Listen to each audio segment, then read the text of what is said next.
जय श्री राधे कृष्ण, जय श्री माधव। आज श्रीमद् भागवत महापुराण का 15वें अध्याय के बारे में हम चर्चा करेंगे, अध्ययन करेंगे और इस अध्याय में हम जानेंगे कि कैसे पांडवों ने राजा परीक्षित जी को राज्य दिया और स्वर्ग सिधार गए। और इसके बारे में जो 14वें अध्याय में जो युधिष्ठिर ने जो भी अपशगुन हो रहे थे उसके बारे में जो चर्चा की थी भीमसेन से, और फिर उसके बाद 7-8 महीनों के बाद अर्जुन द्वारिका से जब लौटे तो अर्जुन ने क्या क्या कहा उसके बारे में चर्चा करेंगे। तो चलिए इस कथा का पुनरारंभ करते हैं। तो जय श्री राधे कृष्ण। तो देखिए यहाँ पर जो सूत जी हैं ये क्या कहते हैं, सूत जी कहते हैं कि भगवान श्री कृष्ण के जो प्यारे सखा हैं कौन है, अर्जुन जी हैं। तो एक तो वो पहले श्री कृष्ण के विरह से क्रश हो रहे थे, यानी कि जैसे कि आत्मा शरीर से अलग हो चुकी, इसी तरीके से प्रकार से वो अलग हो चुके थे।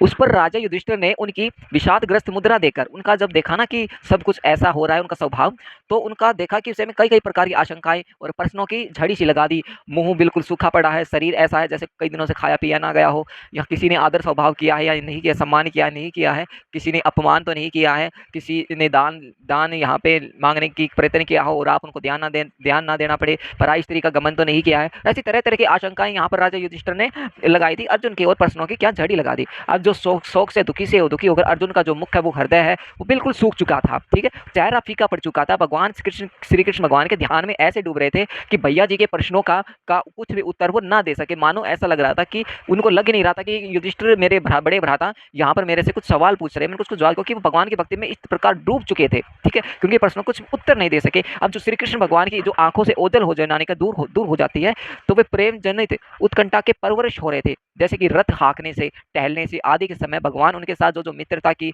अभी हृदयता और प्रेम से भरे हुए जो व्यवहार उनके साथ कृष्ण भगवान ने अर्जुन के साथ किए थे, उनकी बार बार उनको याद आ रही थी। तो बड़े ही कष्ट से उन्होंने शोक का, दुख का वेग रोका, उनकी आंखों से आंसू आने लगे और उनके गले में अपने बड़े भाई महाराज युधिष्ठिर से कहा, बिल्कुल रूंधा हुआ, बिल्कुल सूखा हुआ गला था, बिल्कुल, ठीक है। तो यहाँ पर जो अर्जुन है, अर्जुन की आंखों से इतने ज्यादा आंसू आ रहे थे, कृष्ण भगवान की इतनी ज्यादा याद आ रही, क्योंकि वे विरह हो चुके थे, अलग हो चुके थे, ठीक है। तो इस भागवत कथा में और इसमें यहाँ पे चर्चा यह की गई है कि जब इसमें आगे क्या कहते हैं अर्जुन कहते महाराज, अब अर्जुन जवाब देते हैं उन सभी प्रश्नों का जिन प्रश्नों का जवाब वो जानना चाहते थे अर्जुन से, कि अर्जुन द्वारिका गए थे तो क्या रहा है, सब सुगम है या अनुगम है, इतने मेरे को अपशगुन क्यों दिखाई दे रहे हैं। तो अर्जुन कहते हैं कि महाराज मेरा भाई अथवा अत्यंत अनिष्ट घनिष्ठ मित्र, ठीक है, घनिष्ठ रूप धारण करके श्री कृष्ण भगवान ने मुझे ठग लिया है। मेरे जिस प्रबल पराक्रम से बड़े बड़े देवता भी जो आश्चर्य में डूब जाते हैं, श्री कृष्ण भगवान ने मुझे छीन लिया है। और जैसे ये शरीर प्राण रहित होने पर मृतक कहलाता है, वैसे ही क्षण भर के वियोग से यह संसार अप्रिय दिखने लग जाता है। जैसे कि हमारा शरीर में अगर प्राण नहीं रहेंगे तो हम ये थोड़ी कहेंगे कि ये आपका नाम मोहन है, ये मोहित है, ये राजू है, ये डेड बॉडी है, डेड बॉडी ले जाओ यहाँ से, वहाँ से इस डेड बॉडी को ले जाओ। तो ये एक मृतक शरीर है, उस फिर हम उस नाम को नहीं जानते कि इसका नाम क्या है, इसकी पहचान क्या है। इसकी पहचान सिर्फ एक ही है, क्या, बॉडी, बस बॉडी, डेड बॉडी, ठीक है। तो उनके जो आश्रय से जैसे कि शरीर प्राण से रहित होकर मृतक हो जाता है, तो क्षण भर के वियोग से यह संसार बिल्कुल अप्रिय दिखने लग जाता है, संसार में कोई भी चीजें प्रिय नहीं लगती हैं, ठीक है। अब उनके ही आश्रय से जो द्रौपदी हैं, वो स्वयंवर में राजा द्रुपद के जो घर आए हुए राजाओं का तेज मैंने हरण किया था, धनुष पर जब मैंने बाण चढ़ाया और मछली का जब मैंने भेदन किया, तब इस प्रकार मैंने द्रौपदी को प्राप्त किया था। उनकी साधनी मात्रों से ही मैंने समस्त देवताओं के साथ इंद्र को अपने बल से जीतकर अग्निदेव की उनकी तृप्ति के लिए जो खांडवन है उनको दान में दिया था, और मैं दानव निर्माण की हुई थी और अलौकिक कला कौशल में युक्त मायामयी सभा प्राप्त की, और इस यज्ञ में सबकी ओर से आकर राजाओं ने अनेकों प्रकार से भेंट की थी। तो ये यहाँ पर अर्जुन ने कहा, श्री कृष्ण भगवान की महिमा का गुणगान करते हुए कहा, कि उनकी बड़ाई करते हुए कहा कि किस प्रकार मैं गया राजा द्रुपद के यहाँ, और मैंने उनकी जो पुत्री थी द्रौपदी, तो किस प्रकार मैंने मछली का भेदन किया और किस प्रकार मैंने राजाओं का यहाँ पर हरण किया था, उनका बल हरण किया था, और किस प्रकार राजाओं ने मुझे भेंट समर्पित की थी। और उन्हीं की शक्ति से राजाओं के राजाओं के सिर पैर रखने वाले अभिमानी जरासंध का मैंने किस प्रकार वध किया था। तदंतर उन्हीं भगवान ने बहुत से राजाओं को मुक्त किया था, जिन्हों को राजा जरासंध ने महाभैरव यज्ञ में बलि चढ़ाने के लिए बंदी बना लिया था। तो उन सब राजाओं ने आपके यज्ञ में अनेकों प्रकार के उपहार दिए थे। महारानी द्रौपदी राजसूय यज्ञ जब महान अभिषेक जब पवित्र हुआ था, तो अपने उन सुंदर केशों को, जिन्होंने दुष्टों में भरी सभा में छूने का जो साहस किया था, जो कौरवों ने जो भरी सभा में द्रौपदी का जो अपमान किया था, उनके केश को छूने का जो साहस किया था, बिखेर कर तथा आंखों में आंसू भरकर जब श्री कृष्ण भगवान के चरण कमलों में जाकर गिर पड़ी, हे कृष्ण भगवान, अब ये जो मेरे पांचों पति है, पांचों पांडव है, ये मेरी रक्षा करने में सक्षम नहीं है, अब तो आप ही मेरी रक्षा करो, आप ही दयावान हो, आप ही कृपा करो, कृपा बरसा। तो कृष्ण भगवान के चरणों में जाकर द्रौपदी जा पड़ी। तब उन्होंने उसके सामने उसके इस घोर अपमान का बदला लेने की प्रतिज्ञा करके उन धूर्तों की जो स्त्रियां थी उनकी ऐसी दशा कर दी हुई थी कि वे सब विधवा हो गई और उनके जो अपने केस थे अपने हाथों से खोलने पड़ गए थे। तो ऐसा यहाँ पर लिखा गया है। वनवास के जब समय हमारे जो वैरी दुर्योधन के षड्यंत्र से जब 10,000 शिष्यों के साथ बैठाकर भोजन करने वाले जो महर्षि दुर्वासा ने हमें दुस्तर संकट में डाल दिया था। जब अज्ञातवास था, ठीक है, जब पांडवों का अज्ञातवास था, तब क्या हुआ कि दुर्योधन ने एक ऐसा षड्यंत्र रचा कि 10,000 शिष्यों को एक साथ बिठाकर भोजन कराने वाले जो महर्षि दुर्वासा थे, उन्होंने इस तरह संकट में डाल दिया कि उस समय उन्होंने द्रौपदी के जो पात्र में, पात्र होता है बर्तन, होता है बर्तन, पात्र में जो बची हुई साग की पत्ती का ही भोग लगाकर हमारी रक्षा की। साग की एक पत्ती, साग सब्जी होती है, सब्जी सब्जी का कोई एक वो होता है, सब्जी का एक पत्ता, सिर्फ एक पत्ता था और उस पत्ते का भोग लगा कर ही हमारी रक्षा की थी। अब वो कैसे रक्षा की थी वो आपको बताता हूँ। देखिए, उनके ऐसा करने ही नदी में स्नान करते हुए मुनिमंडल को ऐसा प्रतीत हुआ मानो उनकी तो बात ही क्या, सारा जो त्रिलोक है वो तृप्त हो गया। अब एक साग की पत्ती के कारण कैसे सारा जो त्रिलोक का कैसे पेट भर गया वो आपको सुनाएंगे कथा में। देख, उन्हीं के जो प्रताप से मैंने युद्ध में पार्वती सहित भगवान श्री शंकर को आश्चर्य में डाल दिया। उन्होंने मुझे अपना पाशुपात अस्त्र दिया था, साथ ही दूसरे लोकपालों ने मुझे प्रसन्न होकर अपने अपने अस्त्र शस्त्र दिए थे।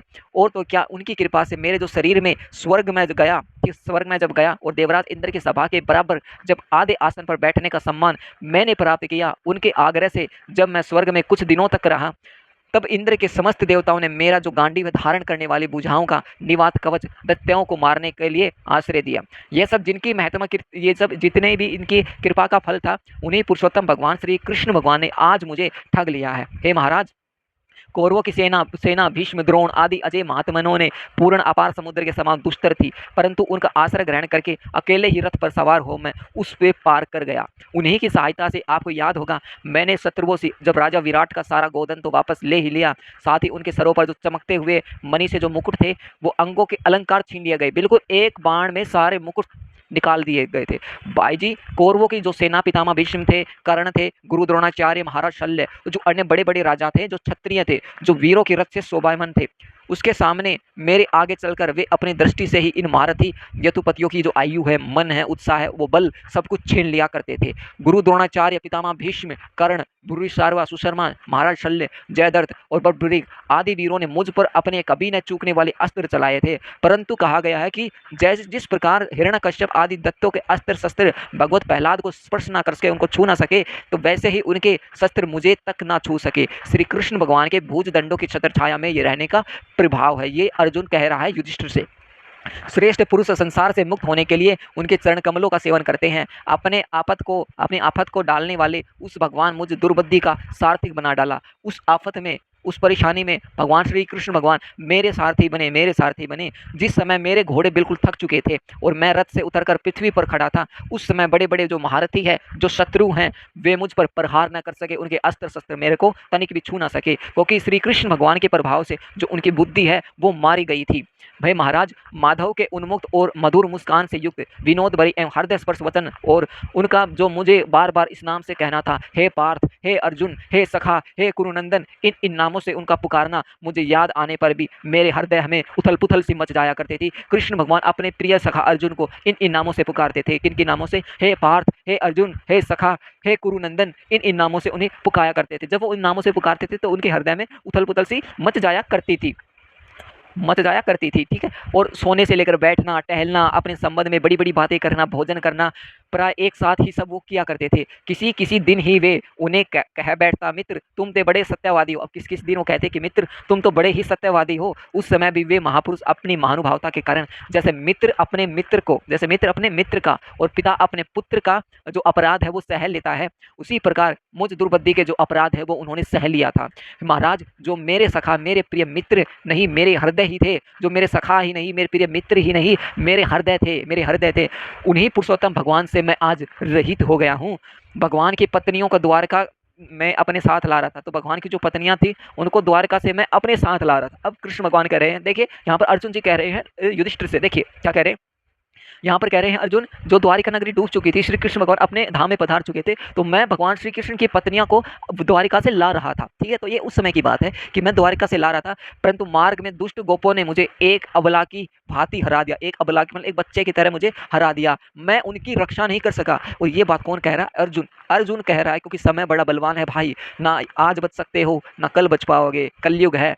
पता नहीं कब कौन सी सांस आखिरी हो जाएगी। ठीक है, क्योंकि जब अर्जुन जैसा महाबली धनुधर ही जो जो द्वारका की जो पत्नियां थी उनको यहाँ पर नहीं ला सका, तो तुम और हम तो क्या चीज है भाई। ठीक है, तो एक बच्चे की तरह उनको हरा दिया था, वह उनकी रक्षा नहीं कर सका। वही तो मेरा गांडीव धनुष था, अर्जुन कह रहे हैं, वही मेरा गांडीव धनुष, वही मेरे बाण है, वही मेरा रथ और वही मेरे घोड़े हैं, वही मेरा रथ अर्जुन है, जिसके सामने बड़े बड़े राजा हैं वे सर झुका दिया करते हैं। श्री कृष्ण भगवान के बिना ये सब एक क्षण नहीं के समान बिल्कुल जीरो हो चुके हैं। ठीक उसी तरह जैसे भस्म होती है, उसमें आग में डाल के आहुति देते हैं, कपट भरी सेवा और उसर में बोया हुआ बीज व्यर्थ हो जाता है। अगर इसमें कहा गया है कि कृष्ण भगवान, देखिए अर्जुन के पास सब कुछ था, रथ थे, घोड़े थे, बाण थे, धनुष थे, गांडीव थी, सब कुछ था, वही था, लेकिन क्या चीज नहीं थी, भगवान श्री कृष्ण उनके साथ ही नहीं थे, इसलिए वो यहाँ पे द्वारका की जो पत्नियां थी उनको ला नहीं सके थे, एक बालक की भांति उनको हरा दिया गया था। इस बात का बहुत ही बड़ा दुख हुआ अर्जुन को। हे राजन, आपके जो द्वारिकावासी हैं, अपने जिन सुहृद संबंधियों की बात पूछी है, वे ब्राह्मणों के जो श्राप से मोहग्रस्त हो गए हैं और वारुणी मदिरा पान के मदोमत होकर अपरिचितों की भांति आपस में एक दूसरे से लड़ रहे हैं, भिड़ रहे हैं, घूसों की मार मार रहे हैं, सब नष्ट हो चुके हैं, उसमें से केवल सिर्फ 4-5 ही बचे हैं, बस ज़्यादा नहीं बचे हैं। और वास्तव में यह सर्वशक्तिमान भगवान कृष्ण भगवान की ही लीला है, जिनके संसार के प्राणी परस्पर एक दूसरे का पालन पोषण करते हैं, वो एक दूसरे को मार भी डालते हैं, जैसे कि सिंह हिरण का शिकार कर लेता है, ठीक उसी प्रकार यहाँ पर कहा गया है कि राजन, जिस प्रकार जलचरों में जो बड़े जंतु छोटों को और बलवान दुर्बलों को एवं जो बड़े और बलवान परस्पर एक दूसरे को खा जाते हैं, उसी प्रकार अतिशय बली और बड़े यदुवंशियों के द्वारा भगवान ने जो दूसरे राजाओं का संहार किया है, यदुवंशियों के द्वारा ही एक दूसरे यदुवंशियों का जो नाश करके पूर्ण रूप से इस पृथ्वी का जो भार है वो उतार दिया है। यहाँ पर अर्जुन कह रहे हैं, इतनी इतनी विचित्र बातें हैं, ये आपको कहीं भी देखने को नहीं मिलती। अब भगवान श्री कृष्ण ने मुझे जो शिक्षाएं दी हैं, वो देश दिया है, वो काल दिए है, वो प्रयोजन अनुरूप तथा हृदय में ताप को शांत करने वाली दी है। मुझे स्मरण आते ही, मुझे याद आते ही अपने हमारे जो चित्त का वो हरण कर लेते हैं। तो यही बातें यहाँ पे कही है अर्जुन ने। अब इसमें सूत जी कहते हैं कि इस प्रकार प्रगाढ़ प्रेम भगवान श्री कृष्ण के चरण कमलों का चिंतन करते करते अर्जुन की जो चित्तवृत्ति है अत्यंत निर्मल और प्रशांत हो गई। उनका प्रेमयी भक्ति भगवान श्री कृष्ण के चरण कमलों के अहरनी चिन्ह से अत्यंत बढ़ गया। भक्ति के वेग में उन्होंने अपने हृदय को मत कर उसमें सारे विकारों को बाहर निकाल दिया। उन्हें युद्ध के प्रारंभ में भगवान के द्वारा उपदेश दिया हुआ जो भगवान श्री कृष्ण ने गीता का जो ज्ञान दिया था, वो पुनः स्मरण हो गया, पुनः याद आ गया, जिसकी काल के व्यवधान और कर्मों के विस्तार के कारण प्रमादवश कुछ दिनों के लिए विस्मृति हो गई थी। इसमें कहा गया है कि यहाँ पे जो भगवान श्री कृष्ण ने महाभारत में कुरुक्षेत्र के मैदान में जो सारथी बने थे भगवान श्री कृष्ण अर्जुन के, गीता का ज्ञान, गीता का उपदेश जब दिया था, तो उस उपदेश में बहुत कुछ अर्जुन को सिखाया था, बहुत कुछ बताया था, संसार के जीव के बारे में, जीव काल के मरण के बारे में, संसार के जीव जंतुओं के बारे में, रिश्ते नातों के बारे में, आत्मा के बारे में, परमात्मा के बारे में, भगवान क्या है, पृथ्वी क्या है, आकाश क्या है, समुद्र क्या है, पानी क्या है, जल क्या है, हम क्या है, हम क्यों हैं, जन्म लिया है तो क्यों लिया है, किस लिए लिया है, ये सभी बातें यहाँ पर भगवान श्री कृष्ण ने गीता में लिखी है और बताई हुई है। और हम भगवान श्री कृष्ण भगवान के ऋणी है कि उन्होंने हमें गीता का उपदेश दिया, और इस उपदेश से आज हम, उस उपदेश से हम पढ़ कर आज हम कुछ ना कुछ शिक्षा ग्रहण जरूर कर रहे हैं। आज भगवान श्री कृष्ण इस पर तो नहीं है, लेकिन भगवान श्री कृष्ण हर जगह चारों कोनों में विद्यमान है। तो ये यहाँ पे कहा गया है कि जो ब्रह्म ज्ञान की प्राप्ति से जो माया का आवरण भंग होकर गुणातीत अवस्था प्राप्त हो गई है, दैत्य का संशय निवृत्त हो गया है, सूक्ष्म जो शरीर मिला है वो भंग हो चुका है, वे शोक एवं जन्म मृत्यु के चक्कर में सर्वथा मुक्त हो गए हैं।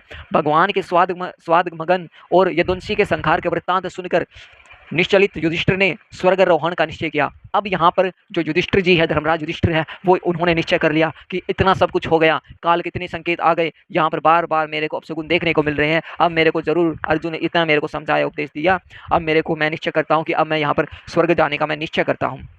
तो कुंती ने भी अर्जुन के मुख से यदुवंशियों के नाश और भगवान के स्वागमन की बात सुनकर अनन्य भक्ति से अपने हृदय को भगवान श्री कृष्ण के लोका दृष्टि में जो यादव शरीर का जो भार है वो उतारा था। श्री कृष्ण भगवान ने जो सदा के लिए जो जन्म मृत्यु का है वो संसार से अपना मुंह मोड़ लिया था, वैसे ही उसका परित्याग कर दिया था। जैसे कोई कांटा होता है तो कांटे से कांटा निकाल कर फिर दोनों को फेंक दे, भगवान की दृष्टि में दोनों ही समान थे।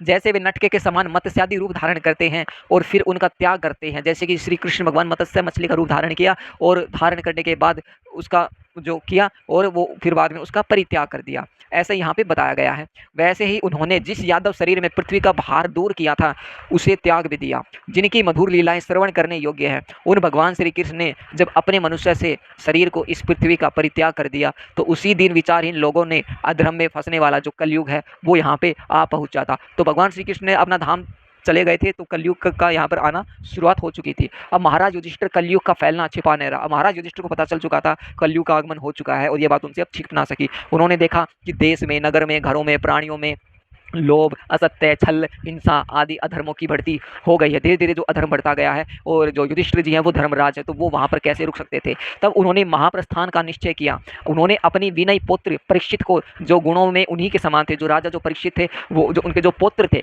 तो वे उन्हीं के गुणों में उनके ही समान थे। ठीक है? तो उन्हीं के समान थे, जो समुद्र से जो गिरी हुई पृथ्वी के जो सम्राट पद पर हस्तिनापुर में अभिषिक्त किया, जो जो करते हैं ना, किसी राजकुमार को अभिषेक करते हैं, तो वो अभिषेक किया। उसके बाद समर्थ युधिष्ठिर ने प्राजपत्य यज्ञ करवाया और आहावनीय आदि अग्नियोग अपने में लीन कर लिया और गृहस्थ आश्रम में धर्म से मुक्त होकर उन्होंने संन्यास ग्रहण कर लिया। युधिष्ठिर ने अपने सब जो वो वस्त्र थे वो निकाल दिए, आभूषण जो सोने, जेवरात, घेवरात जो भी पहन रखे थे सब वहीं पर छोड़ दिए और ममता और अहंकार से रहित होकर सब बंधन को काट डाला। उन्होंने दृढ़ भावना से वाणी को मन में और मन को प्राण में, ध्यान से सुना, वाणी को मन में और मन को प्राण में और प्राण को अपनों में और अपनेपन को उनकी क्रियाओं के साथ मृत्यु तथा मृत्यु को पंचभूत शरीर में, इन सब में वो लीन कर लिया। इस प्रकार शरीर को मृत रूप अनुभव करके उन्होंने उसे त्रिगुण में मिला दिया। त्रिगुण का मूल प्रकृति में सर्व कारण रूपा प्रकृति को आत्मा में और आत्मा को अविनाशी ब्रह्मा में लीन कर लिया। ये सब लीन कर लिया। उनको अब यह अनुभव होने लगा कि यह संपूर्ण दर्श प्रपंच ब्रह्मा सब रूप है।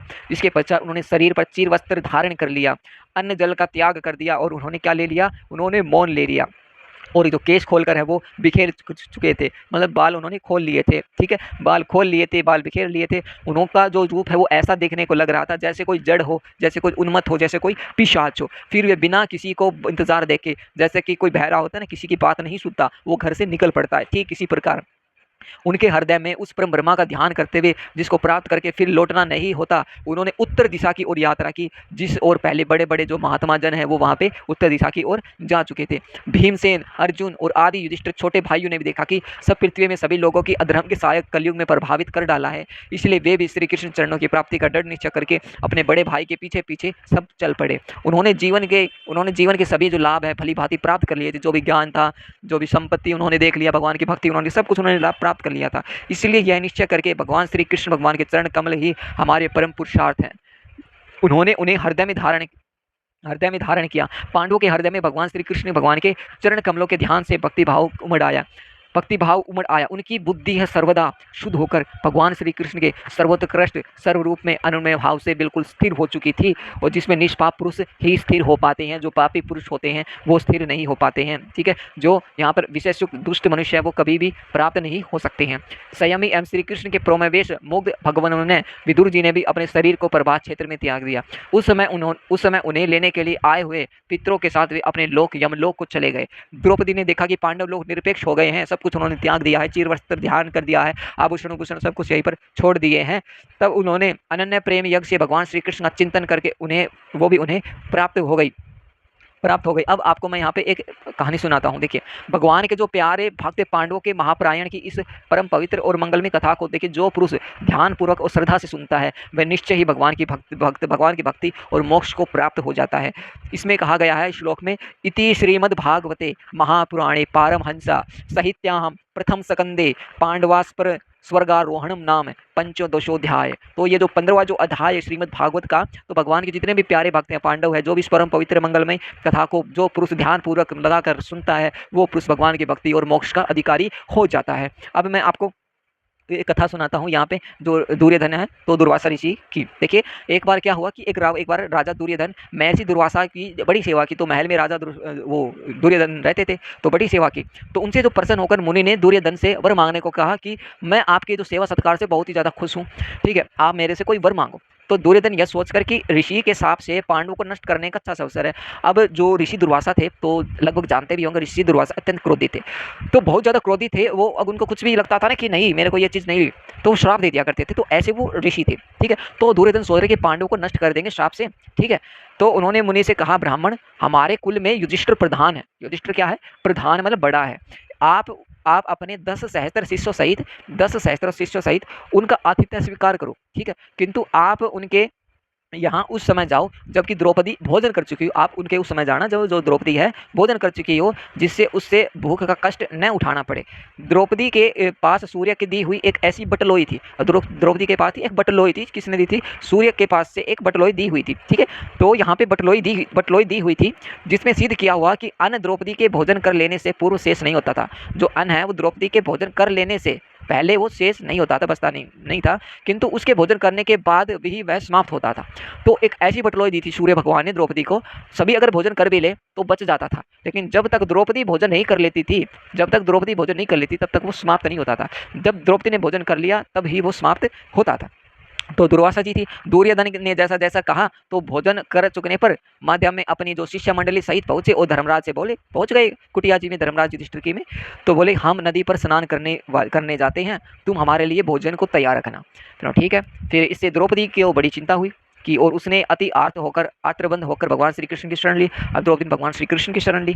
भगवान तुरंत ही अपना जो विलास भवन में बैठे हुए थे कृष्ण भगवान, तो अपना विलास भवन छोड़कर वहां पर उस कुटिया में आ गए, झोपड़ी में आ गए द्रौपदी की में। तो उनको कहा, कृष्णे आज बड़ी भूख लगी है। कृष्ण भगवान कह रहे हैं द्रौपदी से, कृष्णे आज बड़ी भूख लगी है, कुछ खाने को दो। द्रौपदी भगवान की इस अनुपम दया से गदगद हो गई। अब जैसे प्रभु को याद किया तो प्रभु चले आए अपने राजमहल को छोड़कर और कुटिया में आ गए और कहा, कृष्णे आज बड़ी भूख लगी है तो कुछ खाने को दे दो। द्रौपदी भगवान की इस अनुपम दया से गदगद होगी, बोली, प्रभु मेरा बड़ा भाग्य है जो आज विश्वभर में मुझसे भोजन मांगा है, परंतु क्या करूं, अब तो कुटी में कुछ भी नहीं है। भगवान ने कहा, अच्छा ये बात है, तो एक काम करो, पात्र ले आओ। पात्र होते हैं जो बर्तन होते हैं आपके घर में, तो पात्र ले आओ। ठीक है, तो अब क्या हुआ, फिर उसमें तो कुछ होगा ही, भगवान कृष्ण कह रहे हैं उसमें तो कुछ भाई यहाँ पे होगा ही। ठीक है, तो द्रौपदी बटलोई ले आई। क्या ले आई? बटलोई ले आई, जो कि सूर्य भगवान ने उनको दी थी। अब उसमें कहीं शाक का एक कण लगा था, यानी कि शाक का एक कण लगा था, बिल्कुल छोटा सा कण लगा था। विश्वात्मा ने, हरि ने उसी का भोग लगाकर त्रिलोकी को तृप्त कर लिया। अब कृष्ण भगवान ने ऐसे उंगली से लिया और उसका भोग ले लिया, और जो पूरा विश्व ब्रह्मांड है पूरा तृप्त हो चुका था, पूरा सब कुछ पेट भर चुका था। और भीमसेन से कहा कि मुनि मंडल को भोजन के लिए बुला लाओ। अब भीम जी से कहा, जाओ अब जो दुर्वासा ऋषि है और उनके जो शिष्य हैं, 10,000 उनके जो शिष्य हैं उनको बुला लाओ, ठीक है, खाना खा लेने के लिए। किंतु मुनिगण तो पहले तृप्त होकर भाग गए थे। अब मुनिजन है वो पहले चले गए थे, क्योंकि स्नान करके चले गए थे, क्योंकि उनका जो पेट है वो भर चुका था। तो ये कृष्ण भगवान की बहुत ही अलौकिक प्रिय महिमा है कि एक छोटे से कण के लिए देखिए इतना कुछ यहाँ पे पूरा जो विश्व है वो यहाँ पे उनका जो पेट भर गया था। तो जहाँ पर जो कृष्ण भगवान और उनके जो मित्र सुदामा 3 मुट्ठी जब चावल लाए थे तो पूरा जो विश्व है उनका पेट भर चुका था। और कृष्ण भगवान ने कहा था, इन 3 मुट्ठी चावल से तो मैं पूरा संसार वार दूँ, पूरा देवलोक, सारे लोक वार दूँ, पूरा वैकुंठ लोक वार दूँ। तो यहाँ पर श्री कृष्ण भगवान ने कहा, और जो एक आग का छोटा सा कण लगा हुआ था उससे पूरे संसार को तृप्त कर दिया। तो सोचो श्री कृष्ण भगवान कौन है, समझ ना पाना कोई नहीं है, कोई नहीं समझ सकता श्री कृष्ण भगवान को। उनकी महिमा अलौकिक प्रिय है, उनकी महिमा को कोई नहीं समझ सकता। तो ये था श्रीमद् भागवत महापुराण का जो यहाँ पे 15वां अध्याय है, तो यहीं पर समाप्त होता है। 15वें अध्याय में हमने जाना है यहाँ पर अर्जुन ने किस प्रकार महिमा की है, अर्जुन किस प्रकार नियथा हो चुका है श्री कृष्ण भगवान के बिना।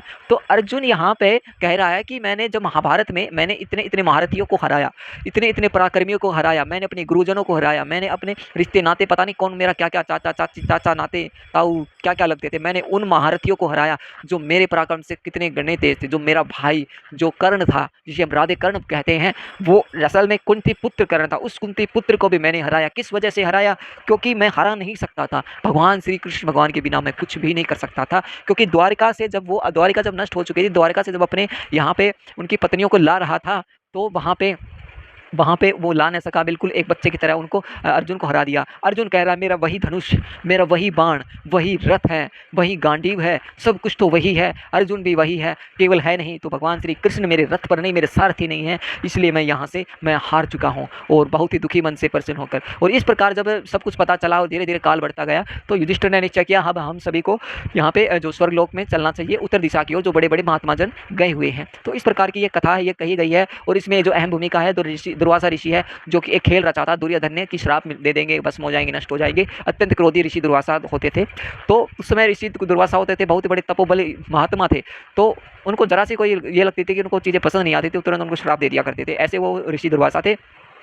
तो ऐसा यहाँ पर खेल रचा दुर्योधन ने और उनको कहा कि हम आपसे वर मांगते हैं कि आप मेरा जो बड़ा भाई युधिष्ठिर प्रधान है और आप उस समय खाने के लिए पहुँचो जब जो वो है क्या बोलते हैं उनका द्रौपदी खाना खा चुकी हो। तो उस समय जब पहुँचे तो देखा कि जो यहाँ पे द्रौपदी खाना खा चुकी है, तब श्री कृष्ण भगवान ने कुटिया में आए अपना राजमहल छोड़कर, तब उनको उनका जो एक साग है, साग की पत्ती को ऐसे लिया और उनको खाया और सारा जो संसार है वो तृप्त हो गया, उनका पेट भर चुका और दुर्वासा ऋषि है अपने शिष्यों के साथ नहा धोकर चले गए। तो ये थी श्रीमद् भागवत महापुराण का जो 15वां अध्याय है, ये कहानी, ये कथा थी, छोटी सी कहानी। इस कथा के माध्यम से हमें बहुत कुछ सुनने को मिलता है, सीखने को मिलता है, समझने को मिलता है कि भगवान श्री कृष्ण भगवान कितने ज़्यादा प्रिय हैं, उनकी कथाएँ, उनकी लीलाएँ हम और जानेंगे श्रीमद् भागवत महापुराण में, और ग्रंथों के बारे में और जानेंगे। तो अपनी जो श्रीमद् भागवत महापुराण का जो 15वां अध्याय को यहीं पर समाप्त करते हैं। प्रेम से बोले श्री राधे राधे, जय श्री कृष्ण।